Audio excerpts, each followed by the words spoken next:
Peacock fuels your true crime obsession with exclusive new originals like John Wayne Gacy, Devil in Disguise. He said to me, clowns can get away with murder. Dr. Death, the undoctored story. This guy's dangerous. And Epstein's shadow, Ghislaine Maxwell. She inherited Jeffrey Epstein's secrets. There was this whole other world going on. Plus the most bingeable crime series, Buried in the Backyard and Snapped. And with the Dateline 24/7 channel that's always on. Did you want her dead? You can't not obsess. Sign up now at peacocktv.com. Look, staying healthy isn't easy. Watching your diet, hitting the gym, avoiding stress. But a good night's rest helps boost your overall health and wellness. And it couldn't be easier. The Sleep Number 360 smart bed effortlessly adjusts and responds to both of you. The result? You wake up ready for anything. Proven quality sleep is life-changing sleep. Don't miss our weekend special. Save $1,000 on the Sleep Number 360 Special Edition Smart Bed, plus special financing. Ends Monday. Special financing subject to credit approval. Minimum monthly payments required. See store for details. You're listening to Missing Persons, brought to you by Abject Entertainment. Be sure to check out some of the other great true crime podcasts from this network, including The Murder in My Family, DNA ID, Beyond Bizarre True Crime, Zodiac Speaking, Scene of the Crime, 3 Men and a Mystery, and All Things Crime. All of these podcasts are available for you to binge on right now, wherever you listen to podcasts. Subscribe where you're listening to this podcast so you don't miss an episode. The views and opinions expressed by guests on this podcast do not necessarily represent those of the podcast, its creators, or sponsors. If you would like to discuss a missing persons case on this podcast, please be sure to visit missingpersonspodcast.net. This episode may contain unsettling or disturbing subject matter. Listener discretion is advised.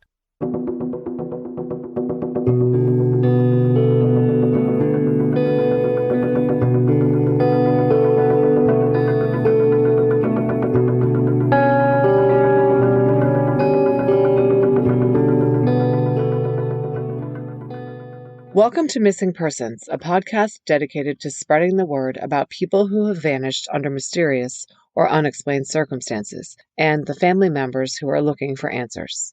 I'm Jess Betancourt. And I'm Mike Morford. Together we created this podcast to help give a voice to people who continue to search for their missing loved ones, in some cases even after decades have gone by. In each episode, you'll hear from Jess giving listeners the backstory and the basic facts of the disappearance. Then Mike will speak with someone who's intimately connected to the missing person, and his guest will share their story with us. Please stay tuned at the conclusion of this episode to hear about our Patreon program and our commitment to help find people who have gone missing. We'll also share with you where you can find more information and how you can join our team and help our efforts. You'll get recommendations for other podcasts we think you'll enjoy, and more. So sit back and enjoy this episode, and who knows, maybe you can help us find someone who's missing. Episode 39, Christopher Douthit. In 2013, Christopher Ray Douthit was 24 years old and living and working in Franklin County, Virginia. Chris was native to this region, having grown up in the Burnt Chimney area of Franklin County outside Roanoke, with his mom, Mary Douthit Sunk, who was our guest today, and Chris's younger brother, Michael. His father died in 2010, but Chris was very close with both his mom and his brother. Chris was a normal guy who, his mom says, loved hunting and fishing and outdoorsy activities. He also had a passion for fixing up cars and was a trained mechanic. But in 2013, he didn't have a car of his own and was working not as a mechanic but as a roofer. He had just moved back in with his mother temporarily after ending a tumultuous relationship with his longtime girlfriend. We'll address that relationship further in a little bit. So, Chris was staying with his mom for a few days after moving out of the home he shared with his girlfriend, Shayna, and he had been living with a neighbor for a time as well. On the morning of October 25th, Mary dropped him at work at Vinton Roofing on East Washington Avenue in Roanoke around 6:30 or 7. He worked at a job site at Ashley Plantation in Botetourt County and got off early at 1:30. After the workers returned to Roanoke, Chris picked up his paycheck at the Vinton Roofing main office. Then he and a coworker who didn't drive got one of the coworker's relatives to pick the two up and drive them to the Vinton Kroger on Hardy Road to cash their paychecks. This was done at 3:19 p.m. Chris is visible on the store's security footage. The two men were then dropped off at Chap's Tavern in the 800 block of Campbell Avenue Southeast in Roanoke around 3:30. It's not really clear whether Chris actually was a patron at Chap's Tavern that day. The next known event in the timeline of his day is 2 phone calls he made, one at 4:12 p.m. and one at 4:14 p.m. One of these calls, or both, may have been attempts to arrange a ride for himself. At 4:22, a woman called his phone. This was a friend of Chris's who was supposed to give him a ride that afternoon. Chris called her back at 4:25 and said he was at Garden City Boulevard and Riverland Road in southeast Roanoke. According to Virginia State Police Special Agent Douglas Hubert, Chris had walked to this location from Chap's Tavern via 9th Street. The plan was that Chris would meet his friend at the Food Lion on Bennington Street, about 2.4 miles walk from Chap's. Cell phone data gathered by police indicates that Chris was on the phone with this woman friend on 9th Street within a half mile of the Food Lion when he said to her suddenly, "Hang on, there's someone I know," and hung up. He may have told his friend that the person he knew was driving a truck. We can't be sure. Unfortunately, Chris's phone was a flip phone, not a smartphone, and the GPS tracking only worked when the phone was in use. Where Chris went after he hung up is unknown, and police have not been able to trace his phone since that time. They also haven't been able to find anyone who saw Chris near the Food Lion that day, and the store's surveillance system was out of order. Chris's friend arrived at the Food Lion parking lot about 20 minutes later, around 5 p.m. She didn't see Chris anywhere. She called and texted him a number of times, as many as 10 times, she said, and never got any response. Chris was never seen again. There has been no activity on his bank account, he never contacted his family, and no trace of him has ever been found. Mary filed a missing persons report on her son Chris to the Vinton police on November 9th. Police Detective Sergeant James Testerman, who was in charge of the investigation for a time, stated that certain elements of Chris's disappearance are suspicious, and that police believe foul play may have been involved. There were some reasons that police feared Chris might have been harmed by someone.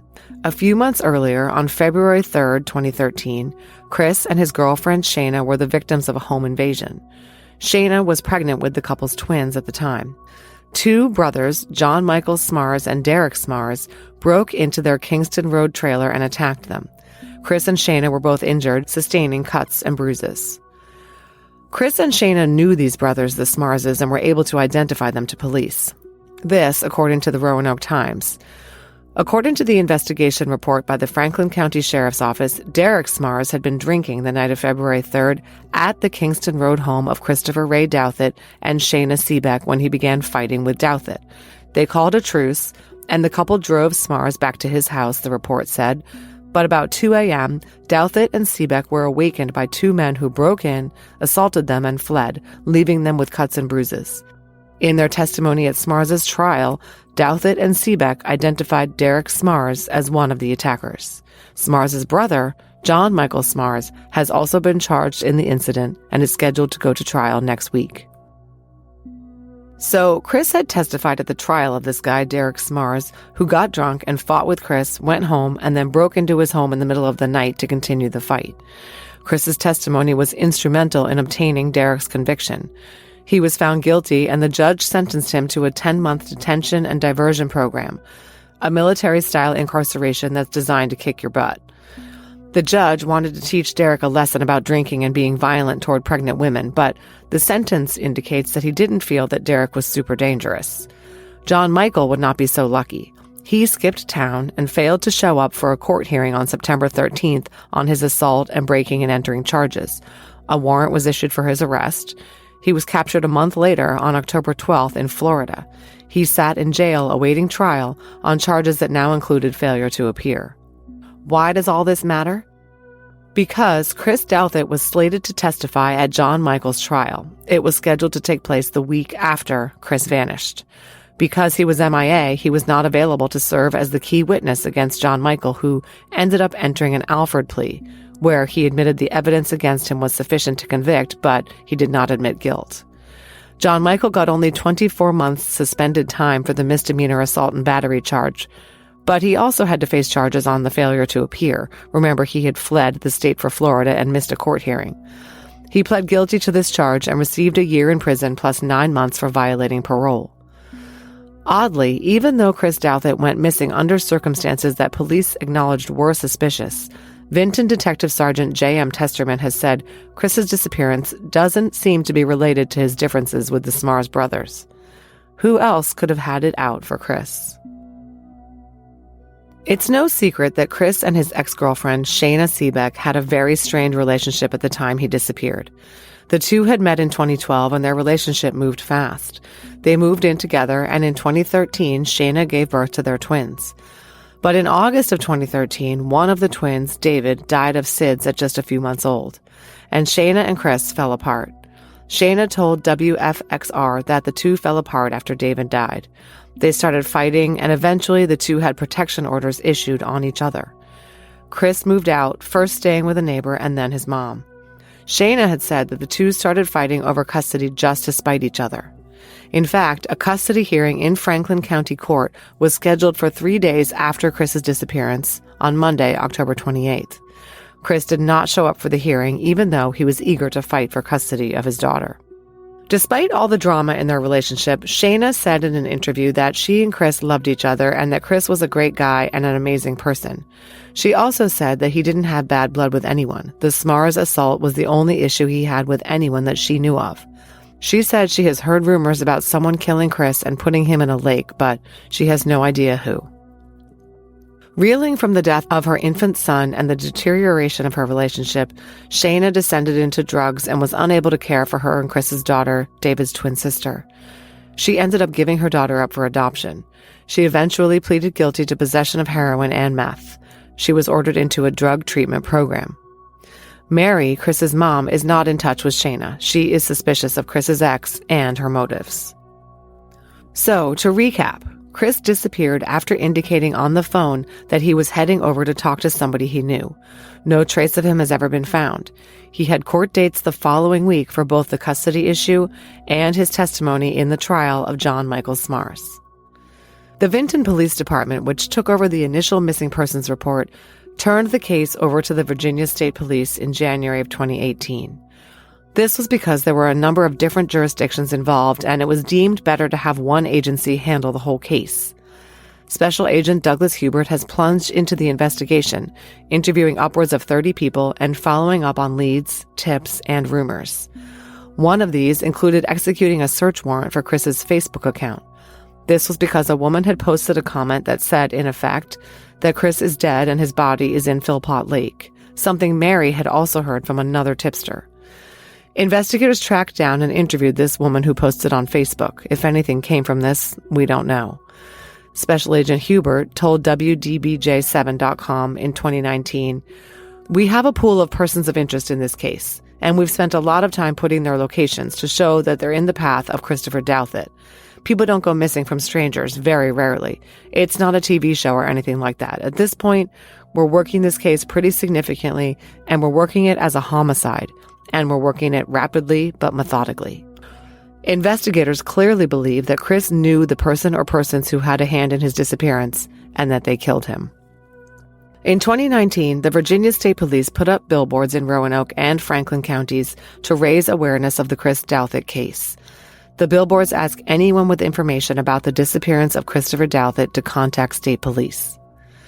Chris's mom, Mary, has become a very vocal advocate for her son's case. And Michael Douthit, Chris's brother, says he is constantly handing out his brother's missing person flyers. "I put them up everywhere I go," he said. "It doesn't matter where, North Carolina, Northern Virginia. I give them to any place that will put one up." It's hard for the family to hear that police are working Chris's case as a homicide, a classification that means that police have evidentiary reasons to believe that it is not simply a missing persons case. "I don't want to think my brother's dead," Michael said. "It's so horrible to think that, but at this point, that's what it's looking like." When last seen, Chris Douthit was wearing a gray hooded sweatshirt with a Snap-on Tools logo on the front, khaki pants, white shoes, and a brown baseball cap.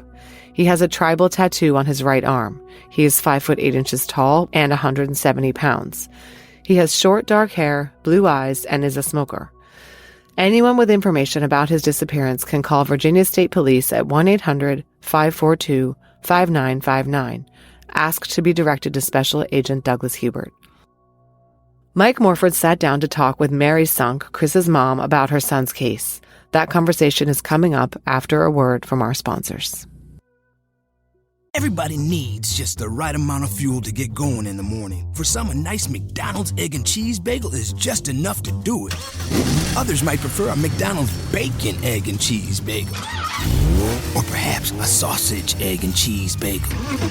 And there are those where nothing will do but a hearty McDonald's steak, egg, and cheese bagel. 4 different breakfast bagels to get you going. Tomorrow morning, give your engine a head start at participating McDonald's. Ba-da-ba-ba-ba. Now streaming on Peacock. What's behind the door? Your worst nightmares. Time to fight your demons. Ready to hunt a monster? The Girl in the Woods. Streaming now, only on Peacock.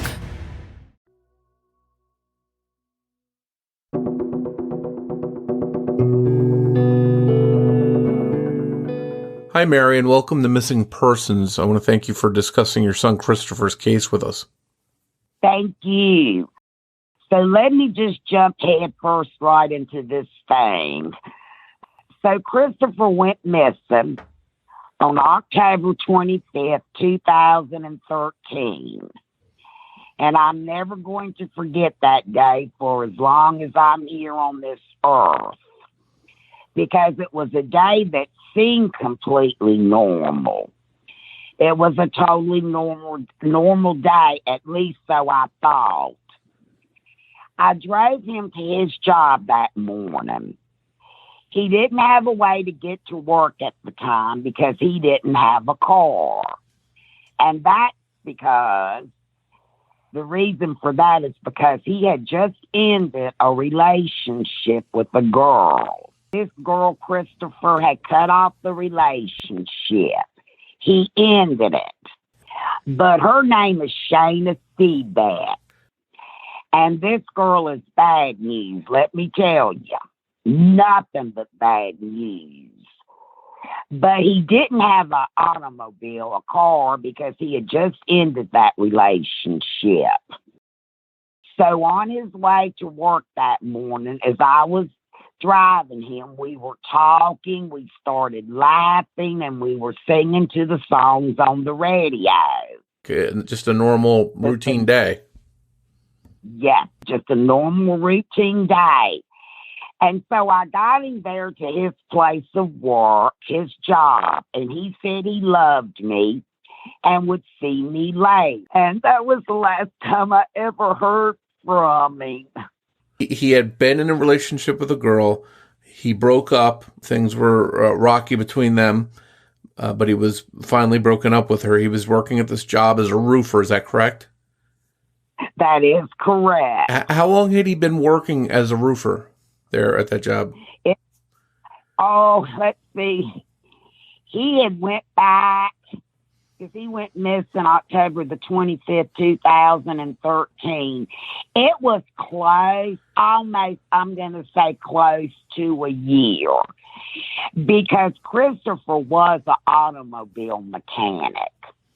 That was one of his passions, and he loved working on cars.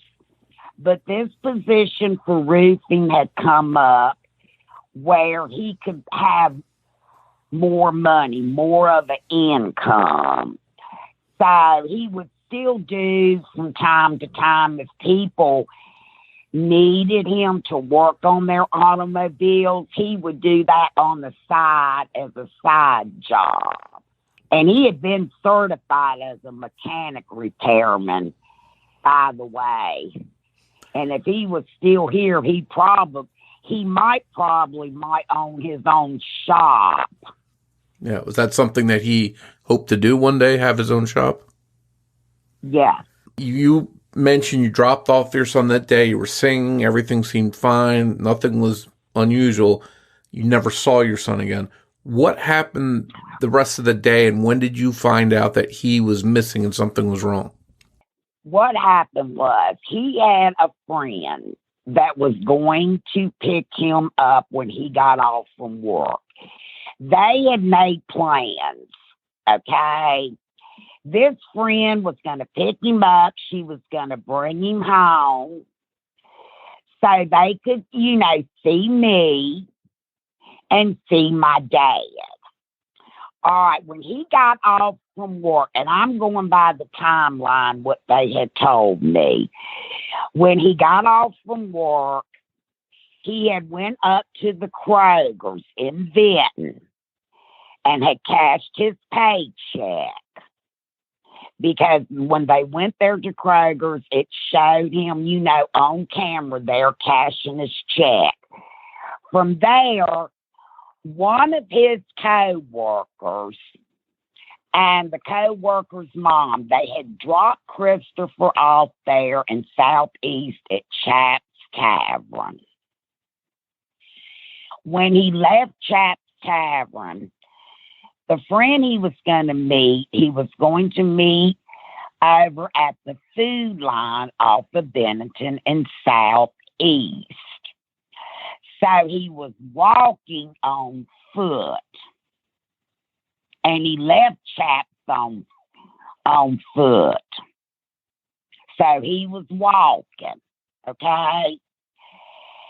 And he had called and he had told the friend that he was walking and he was on his way over to that food line. They told Christopher, okay. All right, he said, well, hold on for a minute. Said there's somebody that's pulling up in a truck that I know that I haven't seen in a long time. That was the last time that he called out on his phone, because at the time he didn't have like these iPhones now. It was just, sort of like a flip phone. So when the friend arrived at Food Line,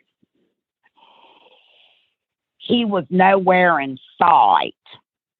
And he hung up the call, and she tried to text and call him multiple times, but was unable to reach him. And that was the last time anybody had heard from him. So by Sunday, I knew in my heart as a mom that something wasn't right.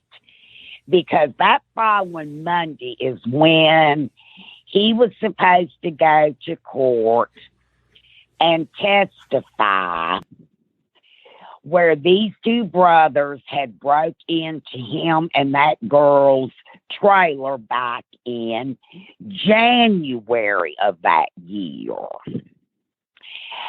And so I went, I think it was that following Monday, and I went to the sheriff's department and tried to file a missing report, because I said there's no freaking way he wouldn't answer his phone, because he was glued to that, to his phone. But they said I had to wait.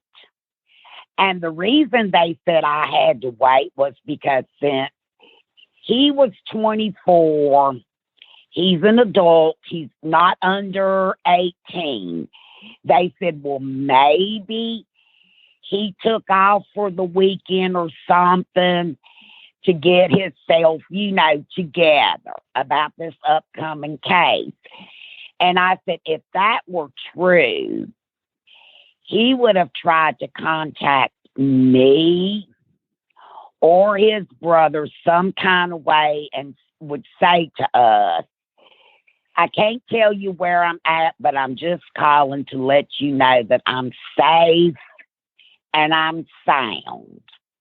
And I told him, I said, he knew he had that court date Monday. There is no way that he would have left and not come to court. And I had done got approved from work to be with him, because I was going to go, to court with him to support him and everything. So They said, well, you need to wait 5 to 7 days before you can file a missing, person's report because of his age. And a sheriff's department staff member told me, don't worry about the situation, and said he will probably call, but the phone call never came. I went back up there and they said I had to go to the Vinton police to file a missing report since he went missing over there off of Bennington and Southeast. So you waited the time to do the report, but then you had to go to a different police location to file the report once you did. Yes, because that's where he went missing. And I asked them, I said, well, can't I go ahead and file a missing report with you all too? Because I said, even though he went missing over there in that area, he is a resident of Franklin County. I said that would be, that would be helpful, because if someone around the different areas in Franklin County, maybe they have possibly seen him, maybe they've heard, something. But they told me, they said, no, if they want our help, we can help them. But that's where you have to go and handle the missing persons report. So you did that, you did what they asked, and you filed it with the other police department. Yes. And I feel the sheriffs just didn't want to handle it, because the sheriffs over here have a huge caseload. And they don't want another huge case to deal with, so they tried to push it off on someone else. Well, and you're thinking maybe they just didn't want the extra work. That's what I'm thinking. They didn't want the extra work. And if we can, let's back up a second. So the day he went missing, he got off work early. He made arrangements to go see this friend. And at the food line, and he talked to him on the phone, and your son said, hey, I see this guy in this truck, I haven't seen him in a long time. Did he tell the friend on the phone who was driving the truck or who the friend was? Nope, sure didn't. Didn't say anything. Because after he, had told the friend that, he said, I'll be waiting out here in the front over here at the food line parking lot.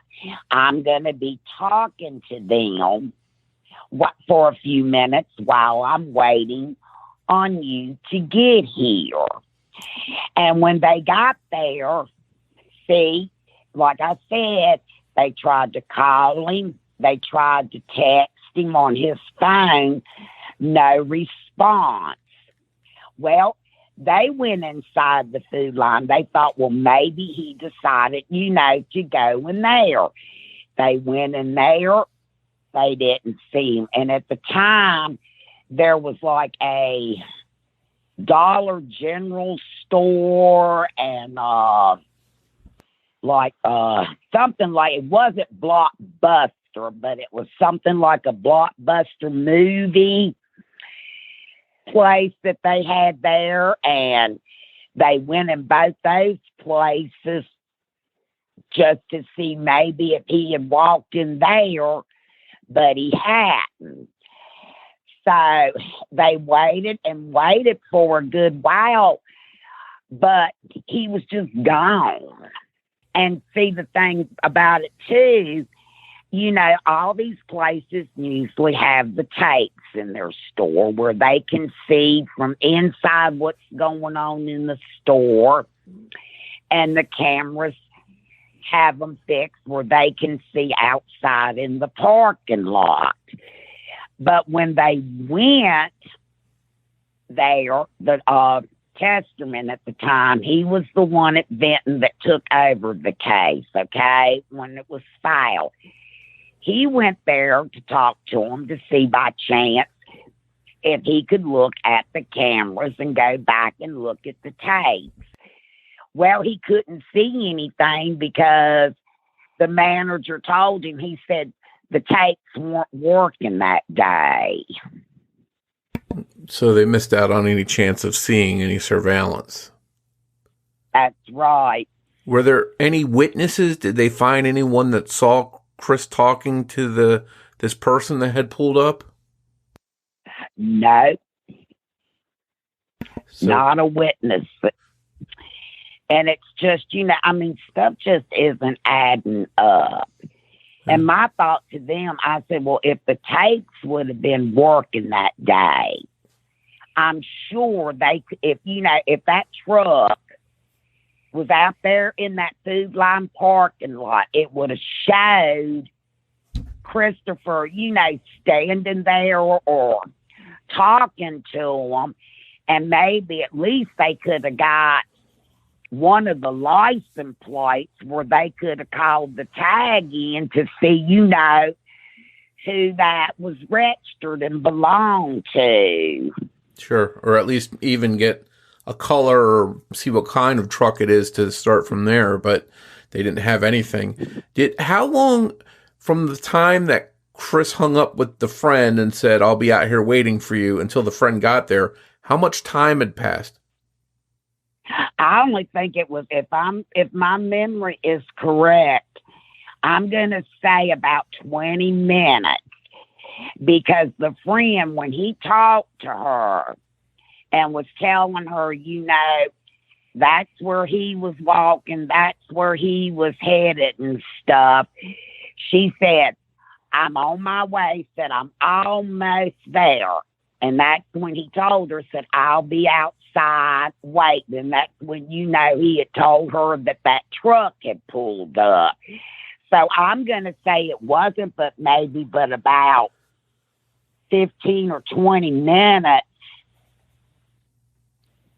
So it's in that short time that Christopher went missing, and that truck could have something to do with it, or could have information that holds a key to what happened.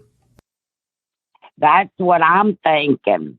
I don't know if you know or not, but they got another unsolved missing person case. Heather Hodges in Franklin County, where I reside, and they got lots of unsolved crimes. So they probably got super duper nervous when they heard about Christopher, and I guess wanted to push him off onto another person or another department. Yeah. And so when Chris first went missing, did your mind go to right away thinking that his ex-girlfriend, Shayna, had anything to do with it? Did you start thinking that right away? Oh, yeah. That was the first thought that came into my mind.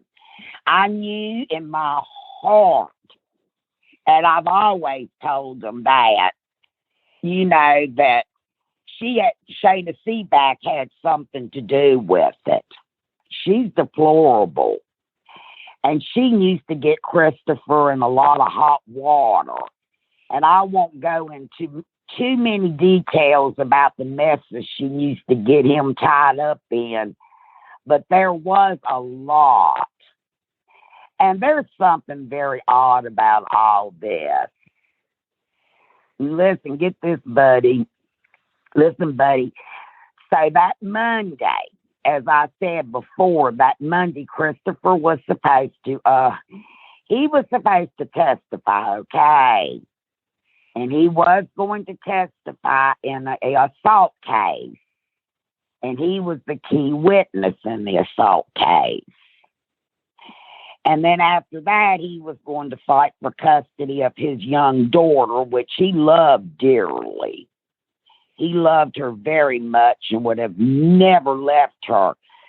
So I think because he was the main key witness in that assault case, along with the fact he was going to get custody of his child, and believe me, he would have got custody had it went to the courts, because as I said, Shayna Seaback is just totally bad news. CARE has the power to bring kindness where it's needed. It brings out the best in every one of us. It doesn't just see people. It takes time to understand them. It puts the needs of others ahead of its own. And when you start with care, you end up with a very different kind of bank. Truist. Truist Bank, member FDIC. The sounds of the holidays are in the air. Jingle bells, wrapping paper, maybe some ho-ho-hos. But at the Home Depot, we also love the sounds of you making the holiday magic happen. Things like ovens baking, turkeys roasting, drinks chilling, air fryers frying, washing machines washing, and your family in the middle of it all. Right now, it's the best time to save on the appliances you need to make the holidays yours. The Home Depot, how doers get more done. How long was Christopher dating? Was he together with Shana? It was going on close to about, I'm going to say almost 2 years. Because, see, they had twins.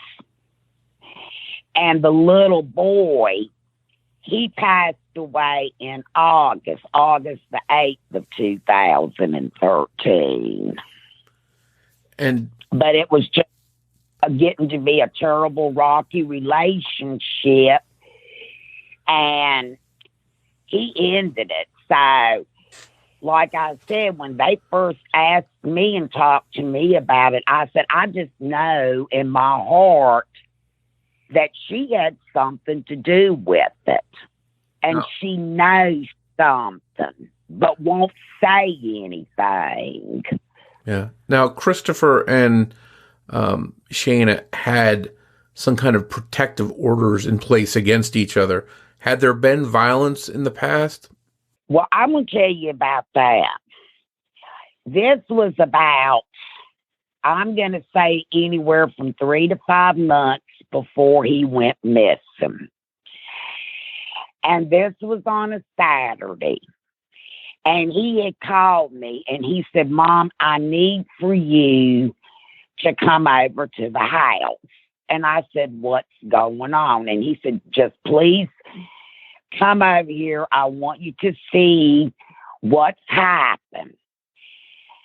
And he told me, he said, I'm so upset because he said, Shay has just went off. Because he said, I'm getting ready to call the county police, sheriff's office, and tell them to come down here. So I went over there. She turned the whole place upside down. And Christopher had packed the stuff. He was getting in the van to get ready to leave. She went out there. She got upset. She didn't want him to leave. She jumped up on the hood. She broke out the windshield in the front.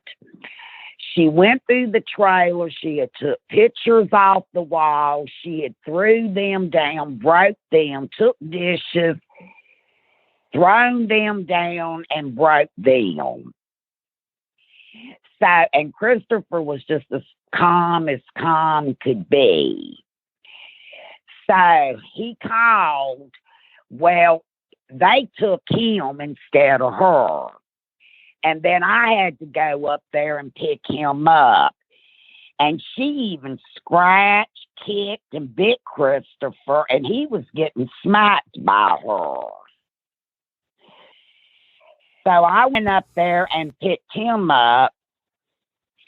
So both of them, did that, took those protective orders out against each other. So it was a real mess, it sounds like. It was a real mess. And I went to court with him about that. And, of course, it was closed session and stuff. And when it was time, they called me in there because they just wanted to ask me questions about what I had seen. And I was honest with them. I told them, I said, he called me. And he wanted me to come over there before he called the county sheriff's department because he wanted me to see what she had done. And when it was over with, and everything. You know, Christopher wasn't charged with any, like, domestic violence or anything like that. Oh. Because I think what happened, like I said, it was closed session, and I couldn't go in there until they called my name. And my understanding was, you know, Shay would change her story 2 or 3 different times. So they're like, you know, we can't go by anything she's saying. Sure. Because she was trying to say, you know, that Christopher had been mean to her and Christopher had scratched her and all this stuff. And they asked me, they said, when you went over there, did you see any scratches or bruises on her? And I told them, I said, no, there wasn't anything on her. But, you know, Christopher did have some scratches and stuff on him. Yeah. Now, you made no secret. You told the police right away that you thought she had something to do with it. Did the police talk to Shayna? And if so, was she cooperative? What did she have to say? Well, she went there because Chesterman at the time, he's no longer there. But he was the one at Denton that was over the case. She went in, he had talked to her. They gave her a lie detector test. They said she passed it, that she wasn't hiding anything. But, you know, like I've always heard and I've always been, you know, told, you can't always go by those lie detector tests, if you understand what I'm trying to say. And now Douglas Hubert at the Virginia State Police Department is the one that is heading Christopher's case. He's had it now going on close, I'm going to say about 3 years, okay? And he's tried to talk to her, but she don't want to talk to him. Because every time he tried to reach out to her to talk to her, she says, I'm not going to talk without a lawyer. Sure. So she won't talk. And this was a Benton police. She took a lie detector, polygraph test. But she could have manipulated that doggone test. Yeah. And now it's in the state cops, and the state boys say she's not cooperative at all, and she's extremely suspicious. Sure. And just looking at other people too, the timing of, you know, Christopher having to testify at this trial, is there any possibility, or did the police look into that maybe the people he was testifying against may have been mad because he was going to testify and that they may have had something to do with it? Yes, those S'mores brothers. And were they cooperative? Did they answer questions? You know what? I think they may have probably answered some. Because I do know, you know, that they did talk to them.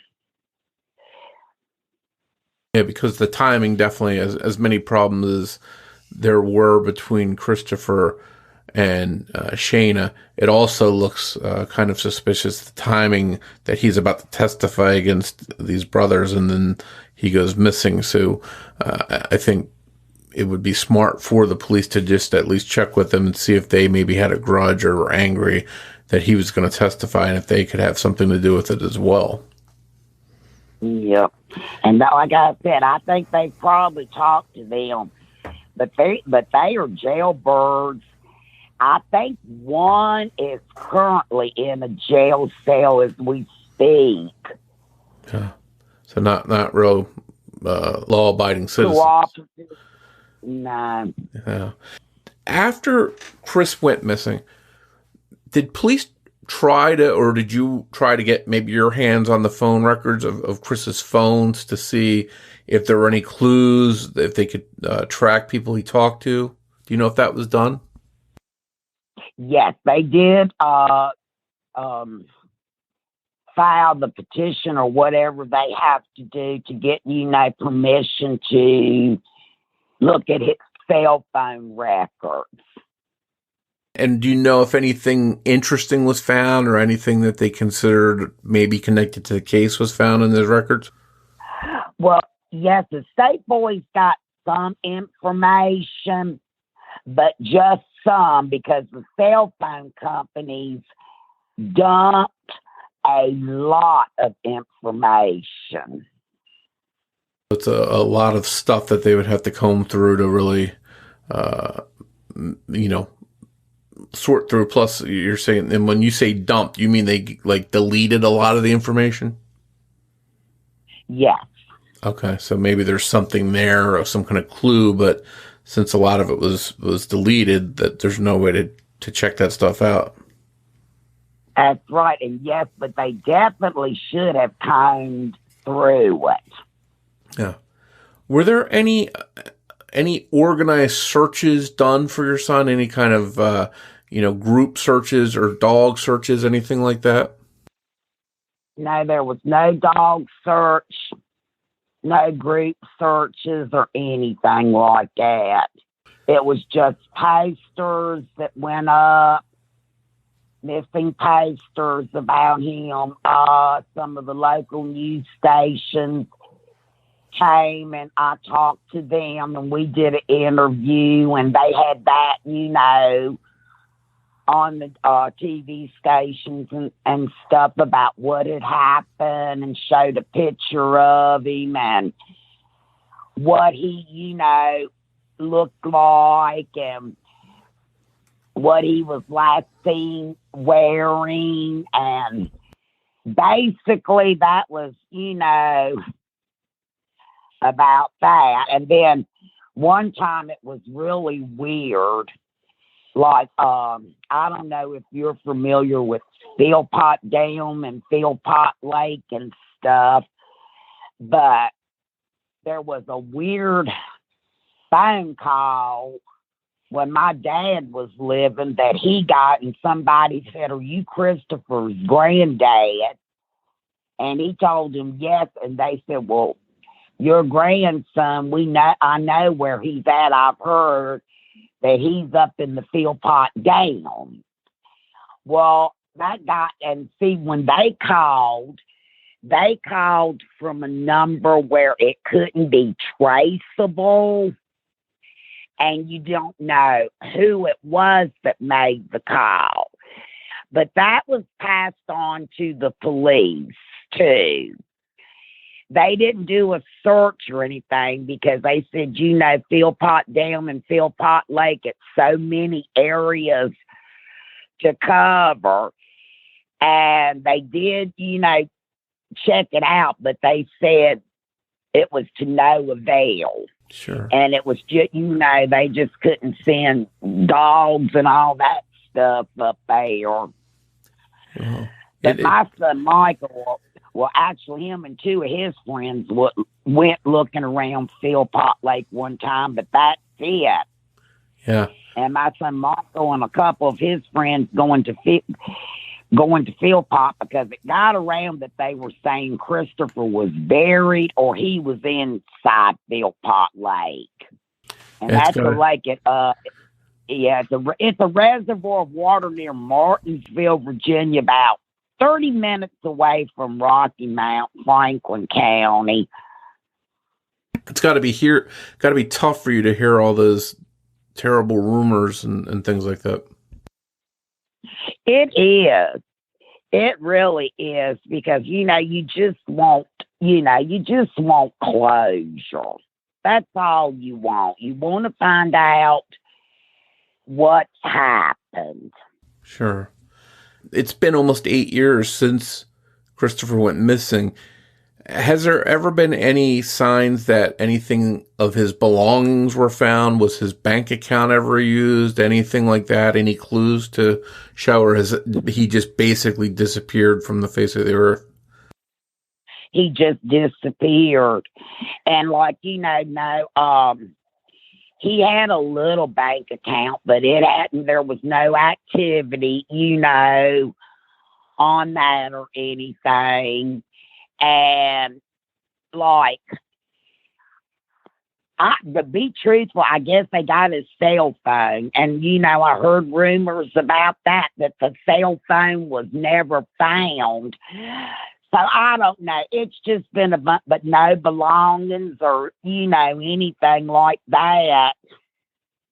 Well, it's been 8 years and been no answers and no big clues. And the person they want to talk to in that truck has never been found. But there was something more recently that was, perhaps good news, was that a reward was offered for $20,000 in your son's case. Is that reward still active? And can you tell us a little bit about that reward? Well, my son Michael offered $5,000, but I guess the state boys offered $20,000. So, I'm not 100% sure about any of that. Is the reward still out there and active, though? Someone could collect that if they came forward with information? I suppose so, yeah. Yeah. Well, hopefully people would do the right thing and help your family out and come forward if they had information. But sometimes you never know. Money talks, and that inspires some people to do something. So hopefully if there's anyone out there listening that has information, they'll do the right thing and come forward. Are there any Facebook pages or websites or anything like that set up for Christopher's case? Oh, yes. Can you tell us what some of them are called or where people can find them? They're Missing Christopher Douthat. It's DOUTHAT.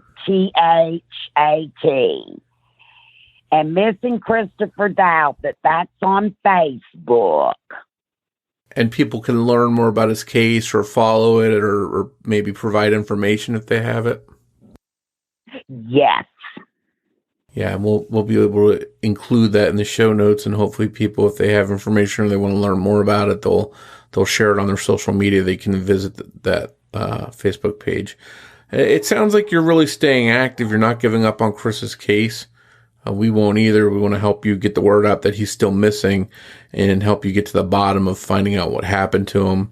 I hope that you do get some answers and after 8 years, I can't imagine how tough it's been on you. So thank you once again for joining us to walk us through his case and hoping for the best outcome for you. I want to tell you how hard this is on people. Having a missing loved one, so maybe people can slightly begin to understand what this is for someone who has a missing loved one. I cry all the time, and every single day is such an enormous struggle. And I live by myself, and it's hard because while I do have people around that care, I still spend a lot of time, if not the vast majority of my time, thinking about Christopher, and I just wonder so many things. Because at this point in time, I pretty much know he's deceased. And it's so difficult. So difficult because I don't want to think of him as deceased. But I think of so many things. And I think to myself, did he suffer? And I'll ask myself, did he feel much pain?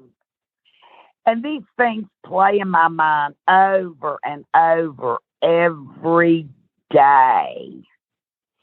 And I sure do hope if they cracked him over his skull with a baseball bat or something, or stabbed him with some kind of blade, he didn't suffer.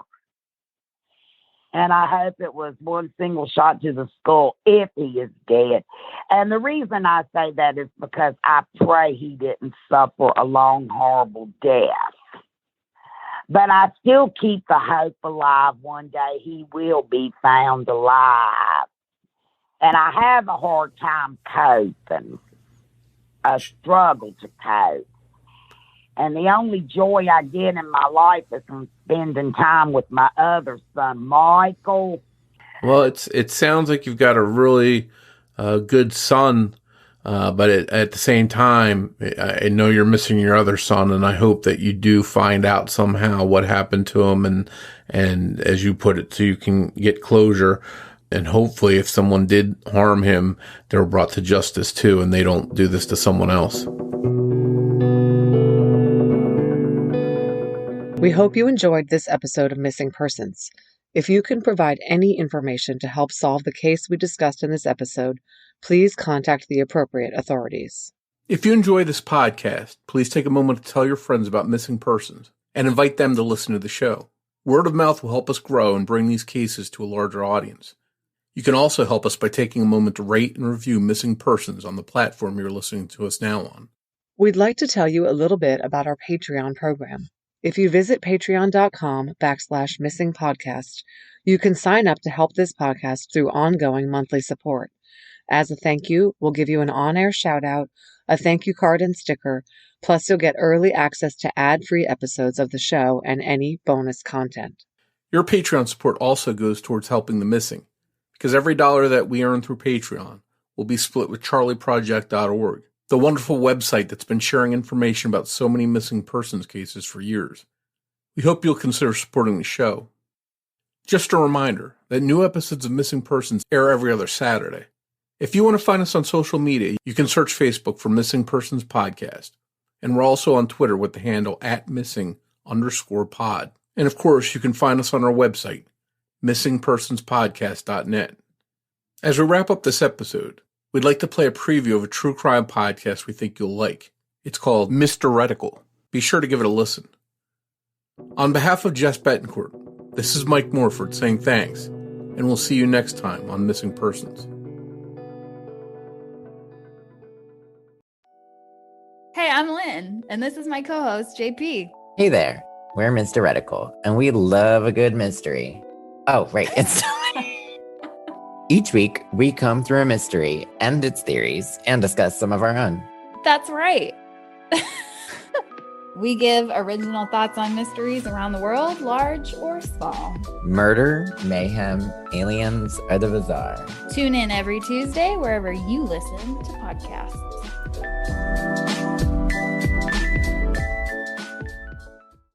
Missing Persons is produced under the name Abjack Entertainment by Mike Morford and Jessica Betancourt. It's hosted by Mike Morford and Jessica Betancourt, with writing and research by Jessica Betancourt and editing by Mike Morford. Be sure to listen every other Saturday for an all-new episode. Cloud is powering tomorrow's transformative missions. Federal agencies are partnering with SAIC to help them meet these critical moments, where bold moves require confident blueprints, where you can accelerate transformation through consistency, where you can innovate forward and never look back. SAIC quickly and securely migrates large-scale workloads to the cloud with the confidence you need to assure your mission. Learn more at SAIC.com/cloud. Streaming only on Peacock. John Wayne Gacy killed 32. Straight from the killer's mouth. They want you to believe that I alone committed these murders. The new gripping 6-part documentary series, John Wayne Gacy, Devil in Disguise. All episodes streaming now, only on Peacock. Fall is a season of gathering that brings us together with warmth and color. So whether it's a birthday, anniversary, or a special event, celebrate your friends and family with a gorgeous bouquet of roses from 1-800-Flowers.com. 1-800-Flowers makes it easy to brighten someone's day with 24 multicolored roses for just $39.99. To get 24 multicolored roses for just $39.99, visit 1-800-Flowers.com/tune-in. That's 1-800-Flowers.com/tune-in. Of Missing Persons.